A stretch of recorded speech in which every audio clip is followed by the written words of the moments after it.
So hopefully I can give you kind of my experience of how it's worked for me. It's gone pretty smoothly, and there's some troubleshooting and tips and tricks that'll make it really easy for you guys. And hopefully I can help answer some of those questions. There's lots of really great resources online, as well as Earthly Matters, if I'm not able to answer any of that. So I guess, Hannah, if you can close the poll, or I think I should be able to. Okay.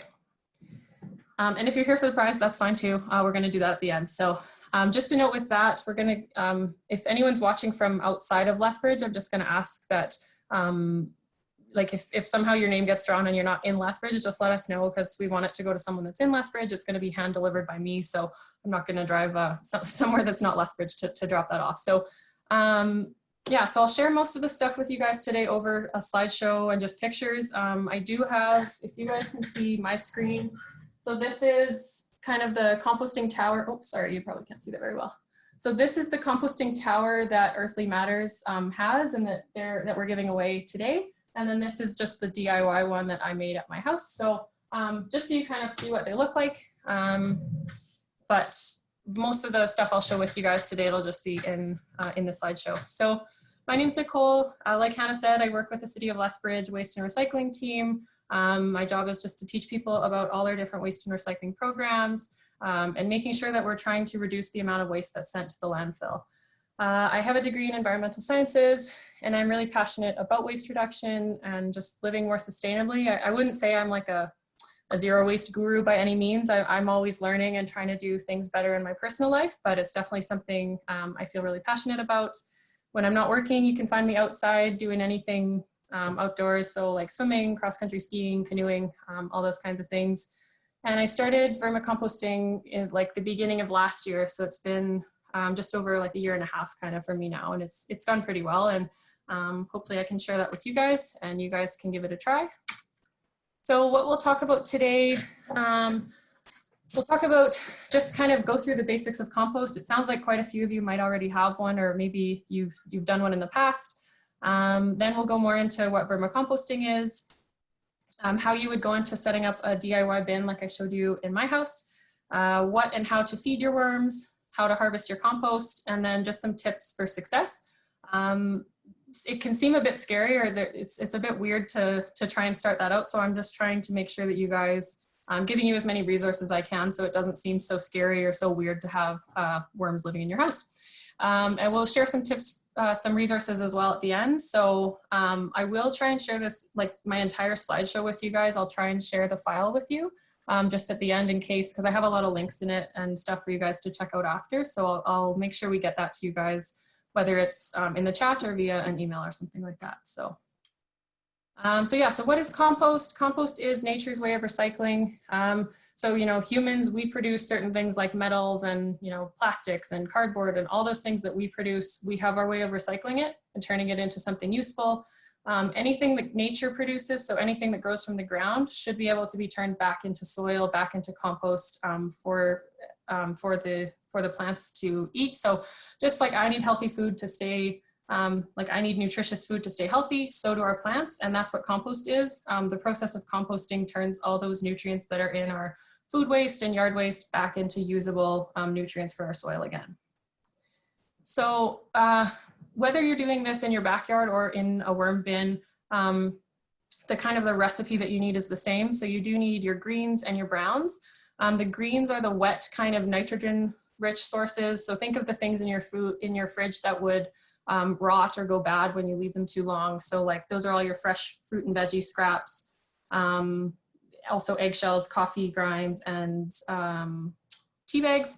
And then browns, the dry source, that's all the things that like, they're really rich in carbon. So leaves, branches, yard waste, newspaper, cardboard, egg cartons, all those things. You need an even mixture of those, and probably even more carbons than nitrogen sources. So you need a lot of those brown dry material to balance out those wet ones. That can be a common problem if people don't add enough browns, then their bin can start going a bit bad if they don't remember to add the browns. And then really, really important is you need air. So that's why you see people turning over their compost piles, is to get air into it. And you need water. Here in Lethbridge, it gets pretty dry. So people will actually need to water their compost piles from time to time. So those are kind of the 4 ingredients. And then you'll need some kind of catalyst, whether that's the sun, heating it up with the sun in a big bin out in your backyard, or whether that's worms that can actually digest that material. So we'll talk more about that. So this is the common thing that we run into kind of when we're talking about waste is there's a big misconception that, well, compost sounds good, but if I don't compost, it's okay because it's all going to break down anyways, right? So that's really, unfortunately, that's not what happens in a landfill environment. And about half the stuff that we're throwing away could be turned into compost, but instead it's going into the landfill. So when we talk about the landfill environment, it's not the same as nature, and it doesn't have that same recipe that we talked about where we need air, water, greens, and browns. So I'm not going to spend too much time kind of talking about the waste, but I do think it's really important to address it when we're talking about composting and the relationship with the alternative, which is putting it in the landfill. So landfills are really good at what they do, but that means they're really bad for organic waste. So if we toss a banana peel or apple core in there, it's not going to break down like it would in nature. Landfills are a really closed off environment. So when we dig a landfill, we dig a hole, we're not just going to start tossing garbage in because that could leach out into the water table. So there's a big plastic liner at the bottom to keep all of that from getting into the water table. And then also we're compacting it, right? So we don't want the landfill to take up more space than it needs to. So we're always compacting.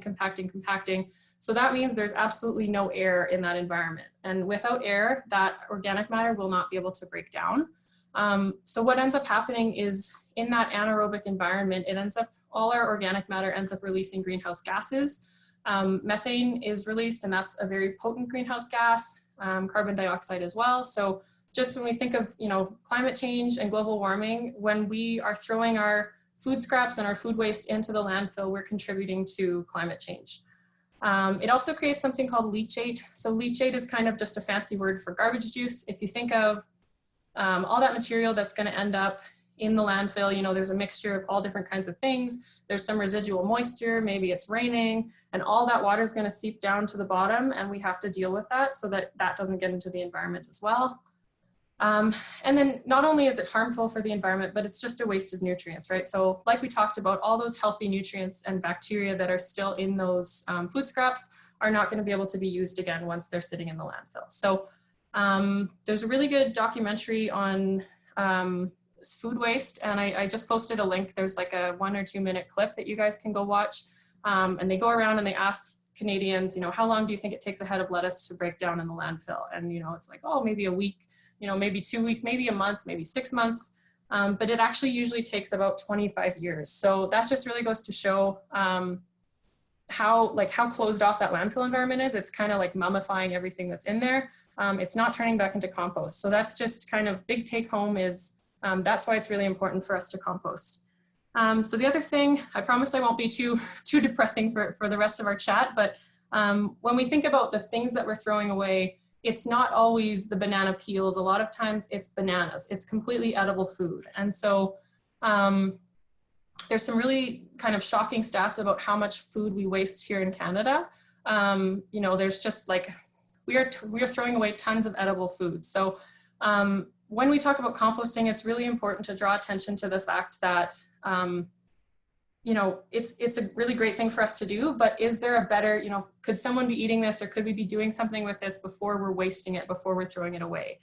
So I'm not going to spend too much time on the stats. There's there's tons of them out there. And I have the links here to some really good websites. Environment Lethbridge has a committee called Wasteless, and they have their own website with some Lethbridge specific data and some tips and tricks for how you can reduce food waste. So even if you take, if we get all the way to the end of my presentation and you think, oh, vermicomposting sounds maybe a bit too complicated, and you don't want to give it a try, that's totally fine. The main takeaway that if you take nothing else away from this chat, just, go look into some food waste stats and look into how you can reduce that in your own home. So again, most of the food that we're throwing away was edible at one point. So when we talk about a banana, it's not the banana peel, we're actually throwing away the full banana that could have been eaten. I like to use the example of broccoli. So broccoli, a lot of people think the stalks can't be eaten, or they're not very good to eat. They are really tasty, and you know, that's an example of something that could be edible. You just have to get a bit more creative and include that in your meals as well. So yeah, I won't spend too much more time on this, but Wasteless, Love Food, Hate Waste, and Environment Lethbridge, they all have really good resources on this. And I think it's important to bring this up when we're talking about composting our food scraps. So with that, I will move on and we will start talking about vermicomposting. So if you don't have a yard, but you're interested in composting, you don't want to be sending that stuff to the landfill, that's where worms can actually help a lot. So instead of putting it out in the sun and heating it up and turning it over, you're just putting it in a bin, and the worms are actually going to eat that and digest it and turn it into worm castings. And the worm castings are what is the compost that is really valuable for gardening and for our plants. If you do it properly, it doesn't stink, I promise. Like I have them sitting right here, you don't even notice that they're there. And it can be done indoors year round. So just kind of the basics, if it wasn't clear like how they do this, there's a kind of a funny video here. It's a cute little TED video about how the worms will turn that into compost, but worm castings is just a fancy word for worm poo. So some people call it black gold. This is what it looks like over on the left here, kind of an active worm bin. I guess I should also say if you get kind of squeamish or maybe grossed out by these pictures, like I have a few like this, they're harmless. You know, if we were in person, I would get you to actually pick it up and hold them. They're just like earthworms. They don't bite or anything. They're pretty harmless. So I guess just a warning if you get grossed out by pictures of worms, there are some more. So how does this work? So what will happen, this bin, this is kind of like a fancier setup. It's a little similar to the black one that we have, the worm tower, but it just gives a good idea of how this actually works. So you kind of have like your active feeding area at the top, and that's where you're gonna add your fresh food scraps. And then over time, this is kind of the active like zone where all the worms hang out and will eat the food. Over time, those castings are gonna settle out at the bottom and the worms are gonna move up to keep feeding. And the fancier bins will just have like a tray or a layer that you can pull out, and you can harvest those castings so that you're not also taking the worms out at the same time, because you want to separate the castings and then have the worms be able to keep feeding and producing castings. So the other optional thing that is a good thing to have is a liquid collection area. So like I said, most of the food scraps that we have, a lot of that still has a lot of water in it or moisture. Sorry. Someone. So a lot of that will still have moisture left in it, and so it's nice to have an option to just drain that out at the bottom. What'll happen is if it gets too wet at the bottom, the worms are going to feel like they're drowning and they're going to try and move up, and that's when you might start seeing worms trying to escape. So it's just nice to have that option. Worms breathe through their skin, so they won't be able to breathe properly if they're in a soaking wet bin. So it's nice to have a drainage option. Sorry. So what you'll need to get started, you'll need a container or a bin of some kind. This is where the worms are going to actually live. You can buy one or you can make one yourself.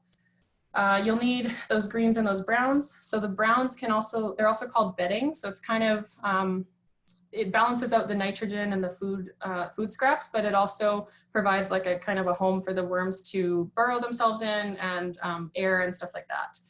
And it also soaks up some of that extra moisture.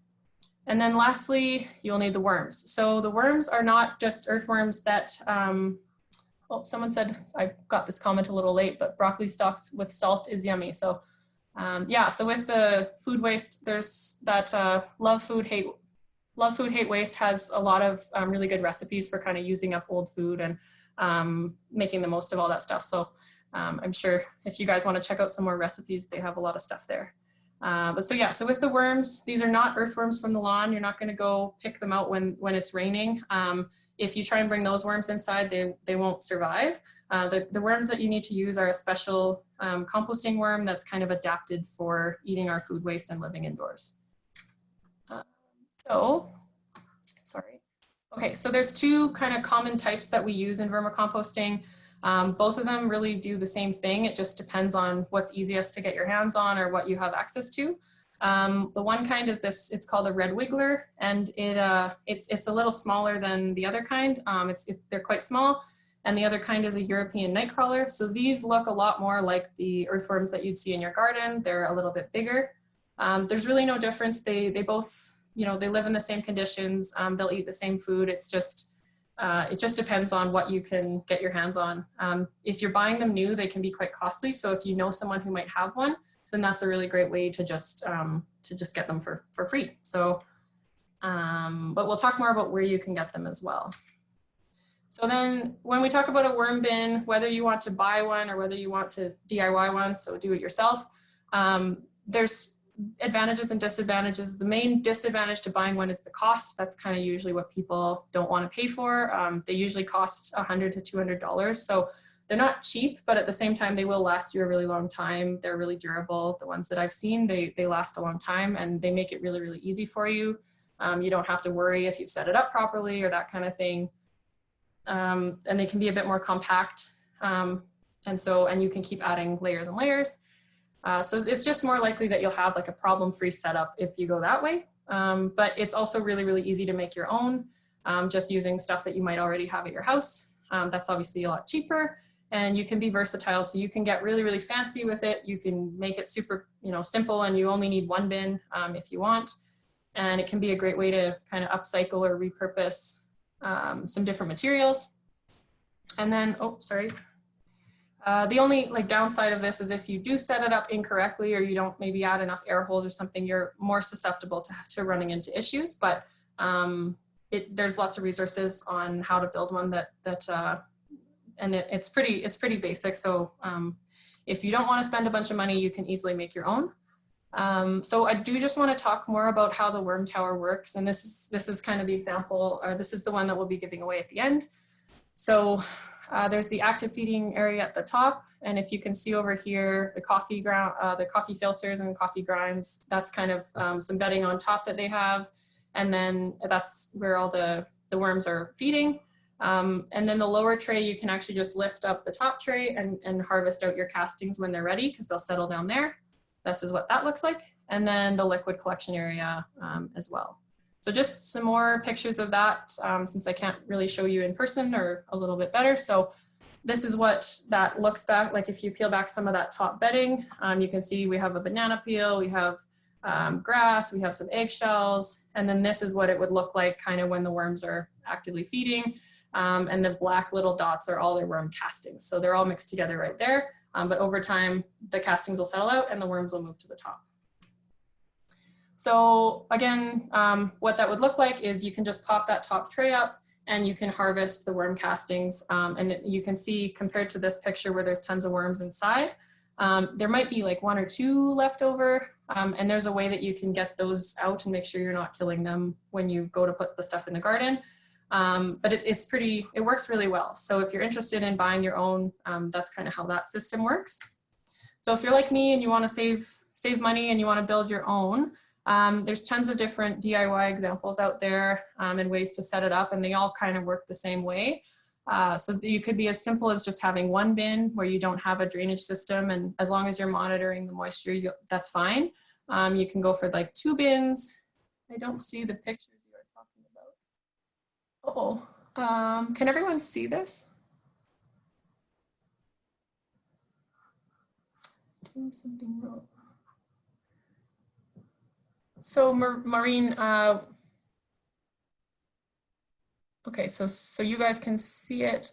Were you able to see my slides before?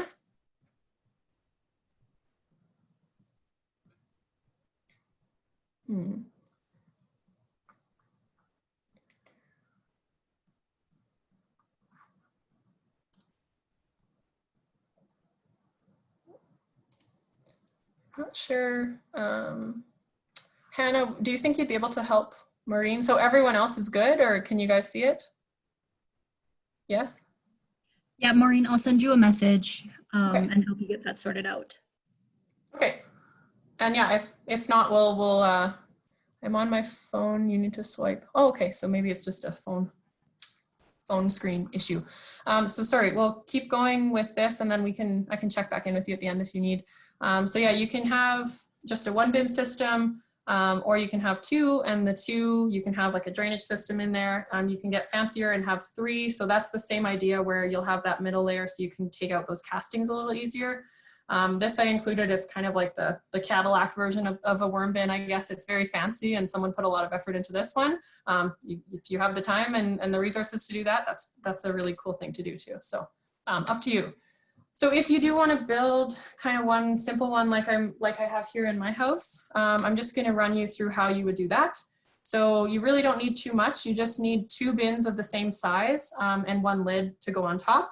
So you can use like a 5-gallon pail. You could use some kind of like wooden crate as long as it's sealed at the bottom. Really doesn't matter. You can get pretty creative with what you're using. And then you need a drill to make holes. It's pretty hard to, like, especially if you're using plastic, that's the easiest way to do it, is to just drill your holes. And then I have, you'll need some kind of object to space out the 2 bins. So whether that's like a rock or a glass jar or like some kind of wooden block, just make sure you know that it's going to get wet. So if you're putting like a book in there or something, don't put something in that you don't want to get the moisture on. And then bedding, so remember that's those carbon-rich materials, that's the dry paper, cardboard, eggshell cartons, things like that, or egg cartons. So again, what you would do for the first bin, so this is kind of the upper bin, and this is where the worms live, this is their little worm house. All you need to do is drill small holes in the bottom and then bigger holes at the top. So in the bottom, whatever lowest point of your bin is, for this Rubbermaid, it was kind of these 4 corners here that you can see. I circled them with some green circles. That's where all the water is going to collect and pool. And you just want them small enough or big enough that the water will get through, but not too big that all the worms are going to kind of want to go through there, because then you'll have them in the bottom bin and it'll be hard for them to get back up. So small enough, just small enough that the water can get through. So, and you could probably do a few more than I've done if you're worried, but don't go, like, be conscious that the fact that the worms might, they might try and get down into that other bin, which we don't want if you drill them too big or too many of them. So, and then for the upper bins, that's where you're going to, or the lid and the sides, you're going to want to put some bigger holes in. So if you have a bigger drill bit, I didn't have a bigger drill bit when I did mine. So you can see here, I have like a million little holes. That's just all I had to work with. So I just drilled a lot of holes. You want to make sure that you have enough so that it's aerated properly. This is definitely one of the main challenges is if you open your bin and you get like a waft of, it kind of smells, then that's a hint that, okay, maybe I need to aerate it better and I need some more air holes in there. One of the common questions that people will ask is like, well, can my worms escape? Won't they be able to get through those holes? And that was a big worry I had when I first started, and I was, well, the slides, yeah. So I'm gonna make the slides available after. It's a bigger PowerPoint, so I'm not sure. I'll try and attach it in the chat, and if not, I'll send you guys an email if that works. Okay, so yeah, will the worms escape? That was kind of a big question that I had, and I was like, well, I don't want worms to get out of the bin. And I found a tutorial that had put a mesh liner over where these air holes are on the side. They put mesh, they basically duct tape mesh around it. I wouldn't recommend doing that. What I learned from that is if a worm wants to get out, it will get out. So it'll find a way through, and then it ends up getting kind of like they can get stuck in between. So that ended up being kind of, I didn't find it to be very beneficial. If they still want to get out, they will. The main thing to do is just to set up the bin in a way that they don't want, they're happy there.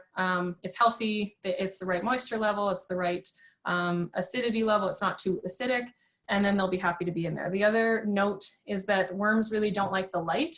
So if I was to open up the lid right now and show the worms, they would all end up kind of burrowing down. They really don't like the light. So if they do try and get out and they realize, oh, it's light out here, they'll just go right back in. So they can escape if you have the wrong bin conditions, but it's not usually something to worry about, and it's more important to get that air through it. So that was just a note about making sure you have enough air in your bin. So this is, sorry, that was the top bin. This is where the worms are going to live. This is the one that's going on top. And then the bottom one, this one's really simple to set up. All you need to do is just put whatever spacing object you need inside of it. So you don't need to drill any holes in this one. I just used an upside down glass jar. I think I had a can in there at one point and it started rusting just with the metal. So just be careful with what you're using. Remember, it's going to get moist down there. And that's just all you're doing is you're going to set the second bin on top of it, and then it's going to let that water drain out from the drainage holes that you drilled. So that's kind of in a nutshell how the setup works. And that's all the real like construction that you need to do on it. So it's pretty simple. As long as you have a drill and 2 bins, you're good to go. So then the other thing that you want to add when you get started is a really thick layer of bedding at the bottom. So remember that the bedding is that dry organic matter. So it could be newspaper, it could be, you know, like toilet paper rolls, leaves from outside, or even like dead grass. If you have a shredder, then you're a step ahead of me, because I just sit there and like tear up paper pretty much. You need it to be in kind of like long, narrow strips work really well. And you want the consistency. So you're going to add a bunch of that, and then you're going to want to wet that for the first time that you use it. And you want it to have the consistency of a wrung out sponge. So if you think of a sponge that you would pick up and it has some water in it, and if you wring it, you might get a couple drops, but it's not like sopping wet or anything like that. Colored paper is okay. So I have a question. So I do have a note. So if it's really heavy in dyes, so I use this newspaper here. I wouldn't want anything that's like fully dyed or really glossy. So I would say like your regular newspaper that has some color on it, like this stuff I have here, that's been fine for me. But if it is like a magazine paper or something like that, or a really glossy, heavy dye, don't use that, because obviously that's not organic. That's not going to be able to, like the worms, they're not going to be able to break that down. And usually there might be like a plastic film on that if it's some kind of gloss. So just be aware of that. Like old utility bills. I don't get a utility bill since I've been here, so I don't know if someone else wants to, like if it's normal and it's just a little bit of color, I wouldn't worry about it. If it's like a magazine paper, I would say cereal boxes are probably a bit too heavy in dye. What I usually use, if you guys have like the egg cartons, work really well. They're really easy to degrade. They're they're kind of a lower grade of paper. So a cereal box, you could probably add a little bit to it, but it might not break down as easily, just especially if it's really heavy in dye. So yeah, just if you do ever have like brown paper bags or anything like that, or even leaves, those are always the better ones to add. And then the other stuff you can just recycle. So hopefully that answers those questions. But yeah, a little bit is fine, not too heavy, and dye is always better. So the next step is to, so you have the wet bedding in there, now you're ready to add your worms. The other thing, a tip that I got was to, if you can, especially when you're starting a new one, is to add a small layer of potting soil at the bottom. So if you think about, like, there's nothing really in there yet, those worms haven't started composting. So if it's just cardboard and paper and that kind of thing, they don't have much to burrow into. So if you can add some garden soil or some potting soil, that just gives them a bit more of a starting space for them to kind of burrow into. If they come with a lot of soil, then I wouldn't worry about that. But if you're just putting worms in there, then you might want to just throw some potting soil in there. Would avoid, yeah. So once your bedding is ready and you have some, if you want to add some soil in there, you can. And then you need to find your worms. So this can be, this is, I guess, one of the trickier things. If you don't know anyone who has a vermicomposter, they can be a bit pricey to buy them. But you know, so the local shop here is called Earthly Matters.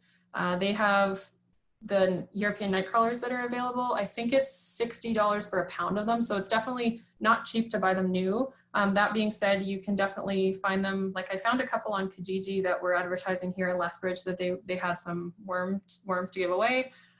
Calgary has a lot of shops as well. You can shop online if you need to. I wouldn't encourage that if you don't have to, just with shipping. And but yeah, the worms will survive.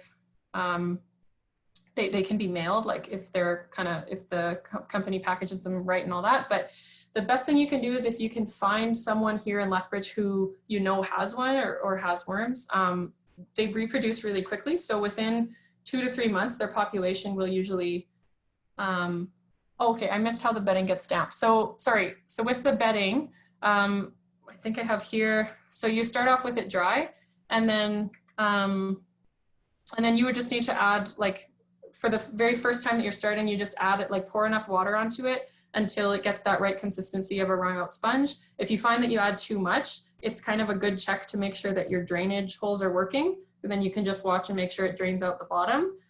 So you just add some normal water to that to dampen that up before you start. Is it dog puppy safe? Sorry, do you mean like the worm bin?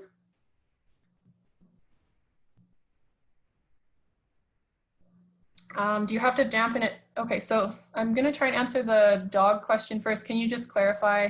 Okay, so I don't know. That might be a good question for Dan from Earthly Matters. I don't have a pet here, so I'm not totally 100% sure. I would think, like, are you asking like if the dog was to get into it? Yeah, I think so. I mean, it's all like, you might want to double check with Dan on that. I would think that, I mean, I guess if they ate an earthworm, it would be similar to that. But, well, I see, yeah. You might want to follow up with him. I'm not 100% sure on that, but I would think, like, if you just keep it in an area where it's not gonna get into it, then you shouldn't have too many issues. What would end up happening is probably the dog might end up like killing a few of the worms, but I think it would be fine for the dog if that's what you're wondering. So, and then do you have to dampen it every time you add carbon? So depending on how much stuff you have in there. So for example, if you're throwing in a lot of like really wet fruits and veggie scraps that have a lot of water in them, like I'm thinking of peppers and cucumbers and things that have a lot of water, then the bedding is probably actually going to help to dry that out. You can leave like a dry layer on top. You don't have to wet that every single time, but sorry, wood chips. So you don't have, like, it kind of, you'll start to notice if your bin seems too dry, then you might need to wet it. If it seems too wet, then you can just add more browns dry and it'll kind of soak up some of that moisture. Can mulch or wood chips go in? So I'll talk about acidity of the bin in a little bit, if that's okay. You can put wood chips in though. They, like the worms, it'll take a while for those to break down, but it's fine to add those in as well. So yeah, so the best way to get your worms is just to, if you can find someone local that you know that has, does it always have to be in the sun? Okay, no, so the main thing with this is it's indoors. So I took a lot of these pictures kind of like out in the light so that you could see, but you'll always want to leave your bin indoors, just because if it's in direct sunlight, it's going to overheat. So this is like completely indoors. This is something that you don't want to be sitting out in the hot sun. That's the main difference between this and like a backyard composter that's going to be heating up, if that makes sense. Sorry. So yeah, so if you know someone who has them, whether it's the red wigglers or the European night crawlers, then they can just give you like a little coffee can size jar, because they should have enough in their bin if it's healthy that they can reproduce really quickly, and then you can start there. That's how I started this one. And then for the other bin I bought, we do have some from from Earthly Matters. So we can talk more about like specifics at the end, and then I'll just carry on with just getting through the rest of how you set it up. But once you're ready to get your worms, just make sure that you have everything ready to go when they get there, so that they don't have to sit in a little jar and you can just put them right in there. So what to feed the worms? So in general, you want to feed them raw or cooked fruit and veggie scraps. So you can see I have like some ends of strawberries here, peppers, banana peels, things like that. Crushed eggshells work really, really well, because talking about the acidity of the bin, crushed eggshells, like eggshells are basic, so they'll be able to bring that pH back to a normal level. Be careful when you're adding coffee grounds. You can definitely add them, and they work really well because they're gritty, so the worms can they'll help them break down some of the food scraps. But if you put in too much, coffee is really acidic sometimes, so just make sure that you're trying to balance it out with some eggshells, and also the the bedding will help with that too. How many worms or weight of worms is required to start? I think most of the time, so if you buy it from a supplier, they'll usually sell a pound at a time. So a pound of worms might be kind of like a bag, maybe this big. And then if you're getting it from a friend or something, I think I started out with just like maybe a cup, even like a cup size full of worms or two. And then like you can start out with as few as like maybe 10 to 20 worms, and then they'll start to build their population. If you are starting out with a really small number, there's nothing wrong with that. Just make sure that you're not feeding them too much. And I'll get to the other questions about the food just in a minute. So in general, these are what you want to be feeding. The plain pasta, bread, grains, those kind of products, in moderation, they're fine. If you add like a whole, loaf of bread or something, it's going to go moldy before they get to it. So just be careful not to add too much at once. But in general, all the fresh fruits and veggie scraps are what you want to add. And then don't forget to add those carbon materials to balance that out. So what you don't want to add, I know there's a question about cooked meat and food. So you don't want to add meat, bones, dairy. So just like you would in your backyard composter, there can be a big risk with pathogens. It takes a really high temperature to be able to kill some of those pathogens. So in general, we say just avoid meat, bones, and dairy. And so I would say no to that. And then even if it's cooked or raw, and then the fat as well. So anything really greasy, oily, or fatty, the worms, remember that they breathe through their skin. So if they're covered in oil, they won't be able to breathe properly. So unfortunately, like if you had a salad that was, soaking in some kind of dressing or something like that, unfortunately, that's not going to do well in the bin just because it's going to cover them in kind of a slime that they won't be able to do. So in general, like if it's cooked, as long as it's not too covered in oil or anything like that, it's good to add. But those are two of the things that it doesn't work well with the worms. And then they're not too picky, but they do have two kind of things that you don't want to add, which is oranges or citrus products. So like lemons, limes, grapefruits, and anything that's really, really acidic. Remembering that if the pH gets too low, it can actually burn the skin of them worms, and that's where they're going to try and leave the bin. So I've heard some people, you can add a small amount and try and balance it out with eggshells. But in general, for me, I don't risk it because I don't want it to get too acidic. And I do already put coffee grounds in. So I would say just avoid the citrus. And then onions and garlic or something really, really spicy. That's the one thing that they're not, they don't really like to eat that. So it's just going to end up sitting there and it'll probably rot and have an odor to it before it ever decomposes. So this is a little bit like, these are the things where it's a bit trickier than a backyard compost where you can throw more of that stuff in. So just being aware that, there's certain things that they won't eat. But other than that, you're pretty good to add stuff. This is the main things that we try and avoid. So no citrus, onions, meat, bones, dairy, or anything really oily.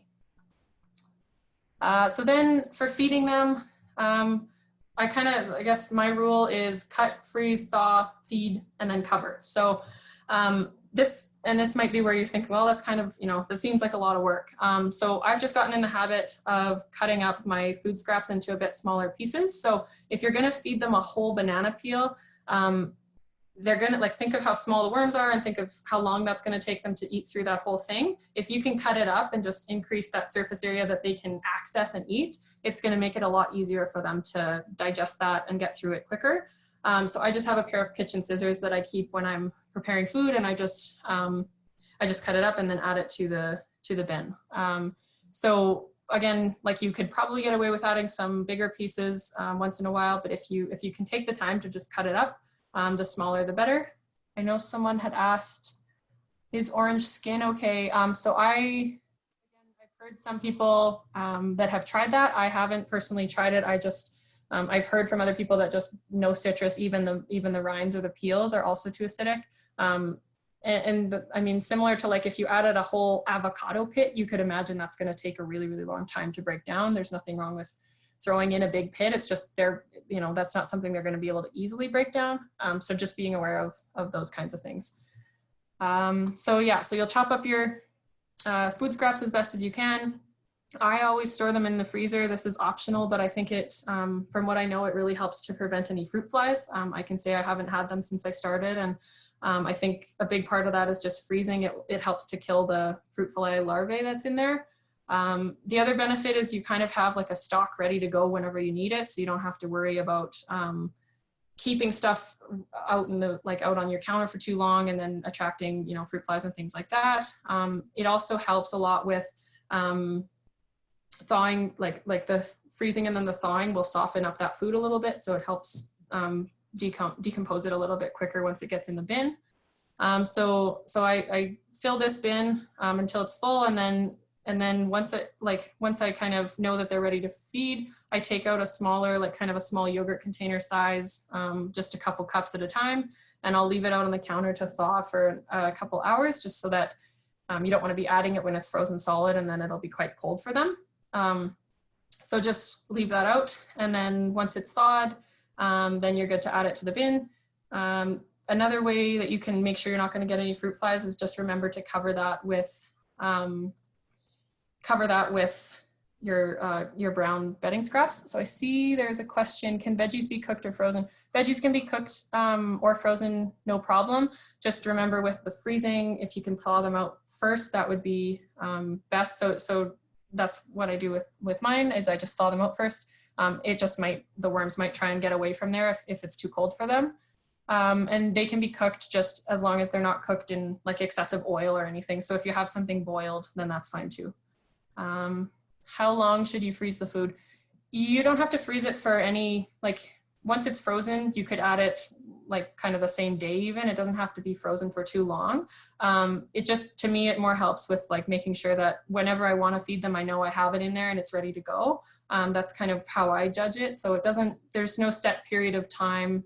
I would have to look into as far as killing fruit fly larvae, if there's it has to be a day or two. I'm not 100% sure on that one. I would guess that it couldn't survive too long though in there. So that's something I can follow up with and get back to you though.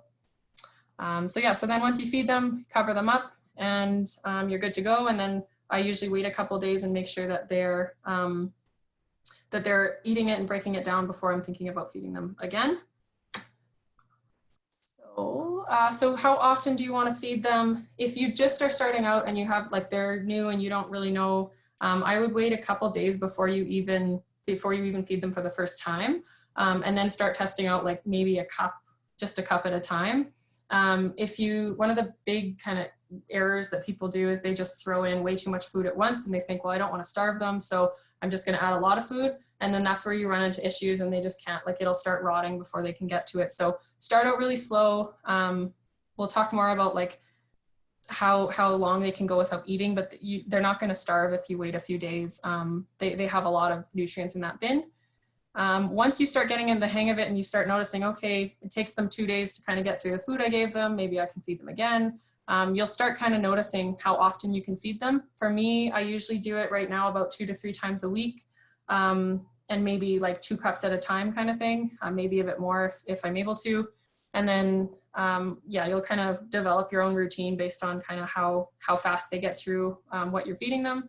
And then every 2 to 3 months, like I said, that population's probably going to grow until it reaches the max point of the bin, and then they'll just stop reproducing and they'll stop growing. So they're really good at kind of self-regulating. And as that population grows, you can increase slowly the amount of food that you're adding. So if you're wondering, doesn't sound like you can feed them too much, that's definitely true. It's not the same scale as a backyard composter where you can throw lots and lots in. It does happen on a much smaller scale, but that's why it's really good for if you don't have too many people in your house and it's just you're in a condo or something like that, and you don't have as much food waste, then it works really well for a smaller amount of food. So don't supersize their meals. That's what I like to tell people is, again, you're worried about starving them, or you're worried that maybe they don't have enough food.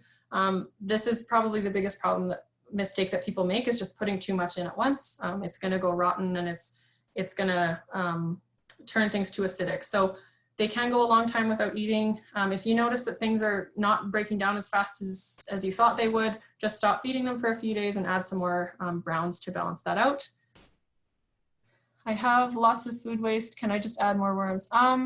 Yeah, so if you have like, I mean, I'm showing you this little one here, you can add more layers to it and you can get more bins. So depending, like I guess the constraint there is if you're willing to pay for a whole bunch of new worms, by all means, you know, you can start like a big farm. If you are just wanting to buy like 1 pound at a time, then it's just slowly over time going to take a while for that to build out, if that makes sense. But you can't have like, you wouldn't really, like I said, they're really good at self-regulating. So if you had, they wouldn't like ever overpopulate themselves to the point where they can't, like they'll just, once they get to a point where it's big enough for the bin that they're in, they'll stop reproducing as much, and you'll just kind of have a balance. But that's where it comes in. Like if you have a friend who you want to share some with, you can give them a few and then they'll keep growing. So that's, I hope I answered that question. You can't really have too many, but you can get as many bins as you want. And even like the local company here, they have, like you can make a business out of it, right? People will buy this stuff. So you can actually start selling your own worms and castings if you want to. So new worm parent worries. So this is a lot of the things that I kind of thought about when I just got my worms last year, is like, am I going to starve them? Are they going to try and escape? For this, like worrying about overfeeding them, like I said, they could go even months at a time without eating. Once they're like at a healthy population, they don't need to be fed constantly. So don't worry about going on vacation. If you feed them before you go, you'll be fine. They're not something that needs like a daily maintenance at all. And so yeah, like a couple times a week is great, but if you notice something seems a bit off, you can wait 1 or 2 or even more weeks. They can go a long time without eating. What would end up happening is if you leave it for a really long time, they're just going to stop reproducing and kind of slow down that way. So, so don't worry about starving them. A bigger problem would be overfeeding them, and then they aren't able to break that down.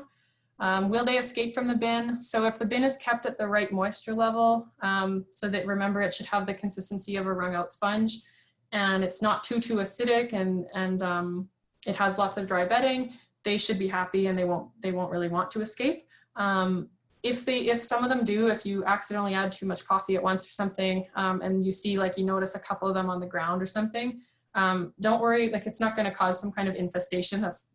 What would end up happening. Unfortunately, those ones that escape they're not going to survive. So we want them to stay in there. We want to keep it healthy for them, but don't worry about like them taking over your house or something like that. That's not something that's going to happen. So other kind of worries that people have is the odor.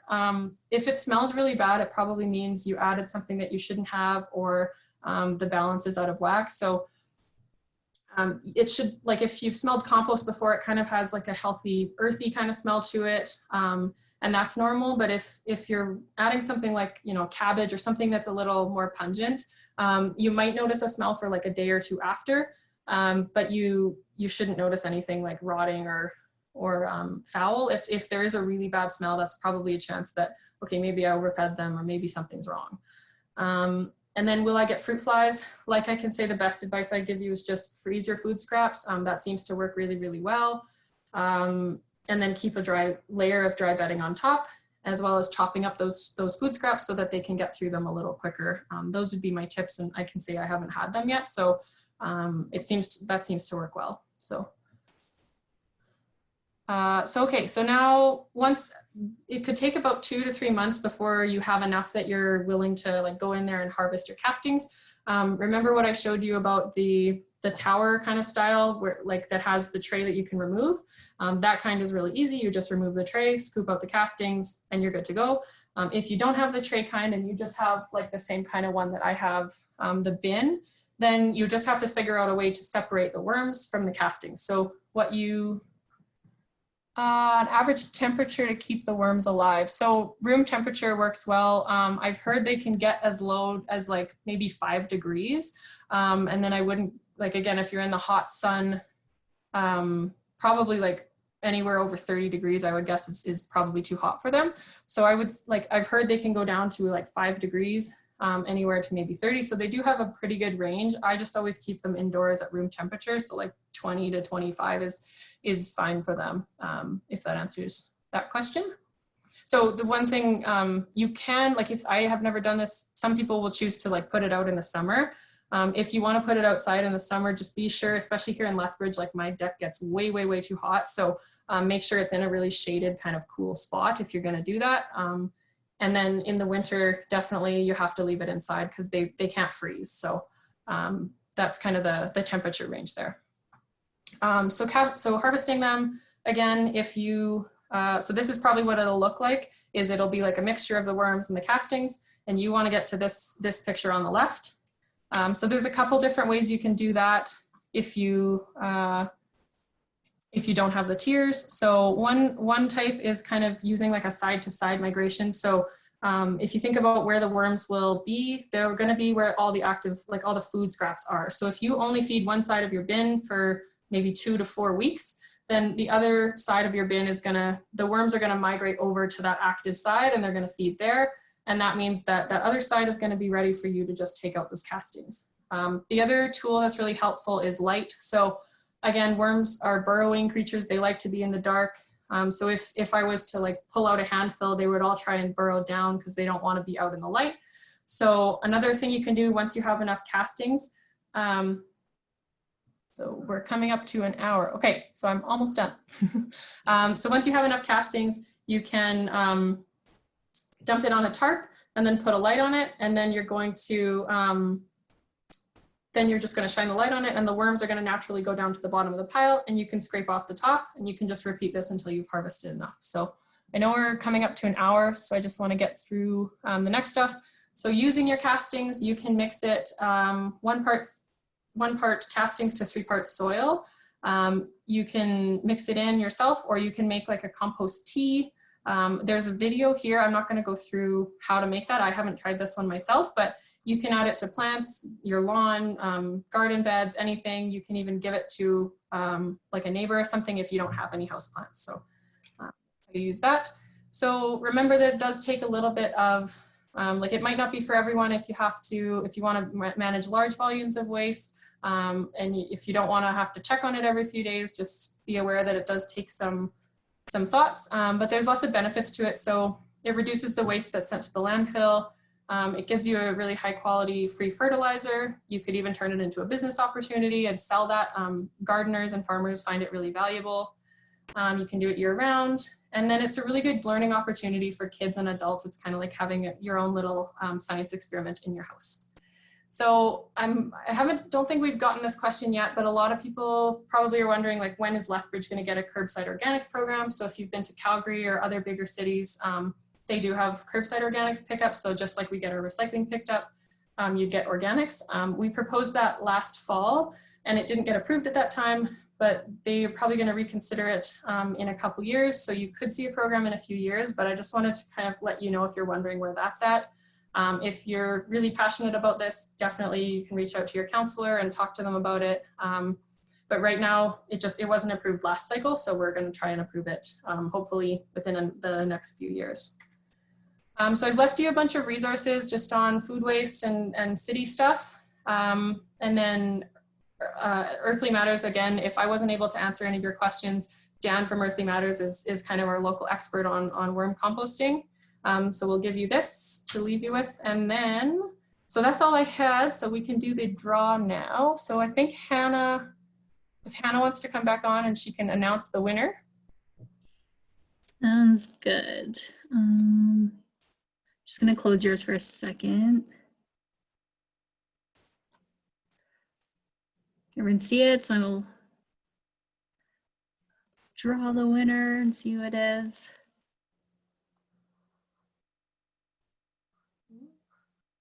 Mandy. Mandy. Perfect. And so, Mandy, if you could just send me or Nichole just a private message and we'll get your information for Nichole to come drop it off. Congratulations, how exciting. So we'll give you the starter worms and then your own worm factory, and I will deliver that to you. We can organize how to do that. The other thing I wanted to mention, if you do have a backyard and you're interested in backyard composting, we have a draw going on this week for Environment Week. So we're giving away 2 backyard composters, lethbridge.ca/Environment Week. And with that one, all you have to do is tell us your waste reduction tips, and then we'll enter you to win. And I don't think many people have entered yet, so you have a pretty good shot if you want to do that. So go to our Environment Week page and you can enter to win that. So that's all I have. I know we might still have some more questions, and I don't know if we're good to stay for a little bit longer. Yeah, maybe I'll quickly just wrap it up. And then for those of you who have Yeah. questions, you're welcome to stay, or you can leave if you have to get going. But yeah, thank you, Nichole, for this presentation. This was a collaboration between Environment Lethbridge and the City for Environment Week. We have lots more events going on all through Zoom and digitally this week. Friday is a big day. We are partnering with Mandy from Soulfully Soil, and the Lethbridge Sustainable Living Association.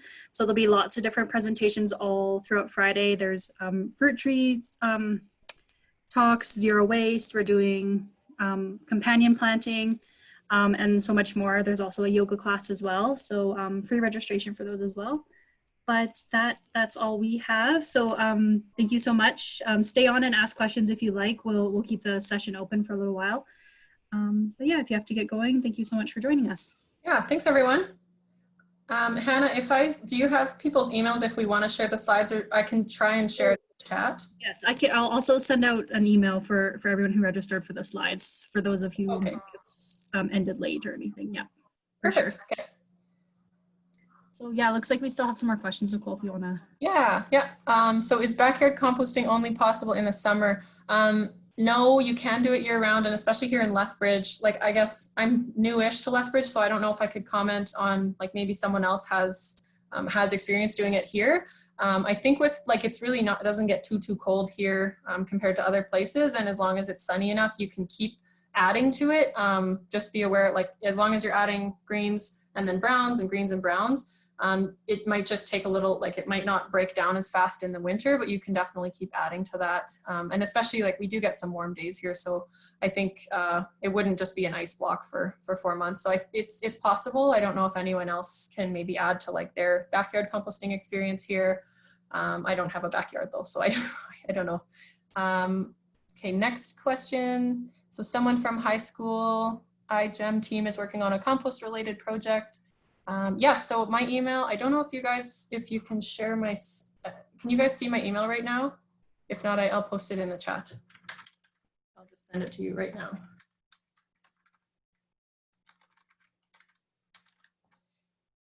So yeah, so that, and then Earthly Matters has really great resources as well. And Dan wasn't able to attend our workshop, but he's really happy to follow up with anyone if they have, like, super specific questions. So info@earthlymatters.ca is his contact as well. So, are there any more questions?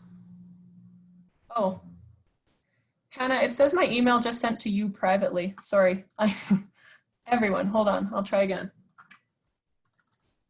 Oh yes, I just got it. But I can also add the email as well when I send out follow-ups. Right.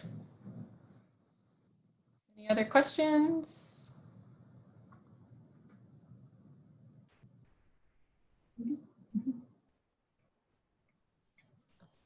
Okay, sounds like we might have got everybody.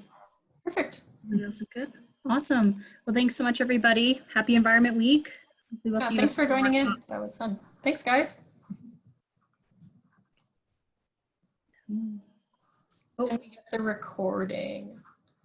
Yep, absolutely. So we've been recording this session, and we'll be posting it either on our Facebook page if it's big enough or not too big, or on our YouTube channel. Awesome. And our website. Yeah. Yeah. Hopefully we've inspired some people to give it a try. It's fun. Yeah. Absolutely. Great.